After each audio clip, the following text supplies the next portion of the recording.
कुछ लोग इन बातों में ध्यान नहीं दे पाते, क्योंकि शारीरिक बुद्धि, परमेश्वर का वचन कहता है कि शारीरिक जो है वो परमेश्वर के वचन को नहीं पकड़ते। शारीरिक लोग वो सुनते हैं, बैठते उठते हैं और एक ही जवाब होता है, मुझे समझ नहीं आया, मैं भूल जाता हूं। यही एक आंसर होता है उनके पास। ऐसा कोई झूठ नहीं यहाँ चलता, क्योंकि परमेश्वर के साथ कभी कोई चीज ना भूलती है ना पीछे होती है, क्योंकि परमेश्वर की ग्रेस इतनी पावरफुल है। क्योंकि जो अंगीकार करेगा परमेश्वर के सामने रोज अपनी बात को, वो उसके साथ होना है। अगर तुम बोलोगे मैं बुद्धिमान हूं, बुद्धि आ चुकी, मैं वचन पूरे कर रहा हूं, खुदा मेरे साथ है, ये हो चुका है, तो वो होना ही होना है आपके साथ। कितनों को बात समझ आती?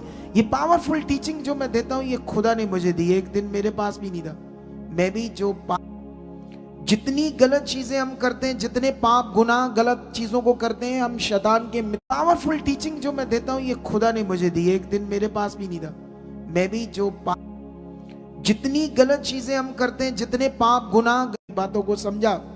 इन बातों को जब मैंने पकड़ा तो परमेश्वर, मैं जिन लोगों को टीच करता हूं, जो लोग पकड़ते हैं, उनकी जिंदगी में मिरेकल हो रहे, चमत्कार हो रहे, काम हो रहे, और परमेश्वर बहुत ज्यादा करना चाहता है।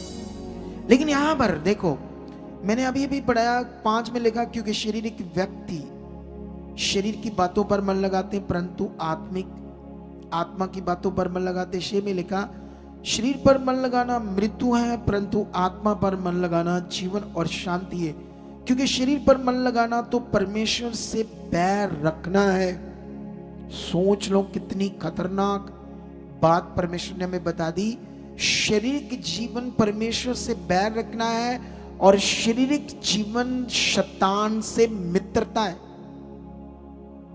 कितनों को बात समझ आती है? जितनी गलत चीजें हम करते हैं, जितने पाप गुनाह गलत चीजों को करते हैं, हम शैतान के मित्र बनते, वो खुश होता है हमसे।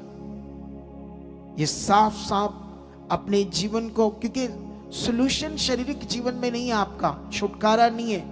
प्रॉब्लम बढ़ जाएगी, हालात बढ़ जाएंगे, लॉस बढ़ जाएंगे। शारीरिक जीवन में बुद्धि बंद होने लगेगी। शारीरिक जीवन में क्या कहते हैं उसको, प्रार्थना बंद हो जाएगी, बाइबल पढ़ने में मन नहीं लगेगा, सब कुछ गड़बड़ हो जाएगा। अगर इससे हम निकल ना पाए, अगर उससे हम निकल ना पाएंगे, तो फिर कैसे हम असल जीवन का मजा लेंगे? क्योंकि जितना मजा आध्यात्मिक जीवन में, दुनिया में किसी चीज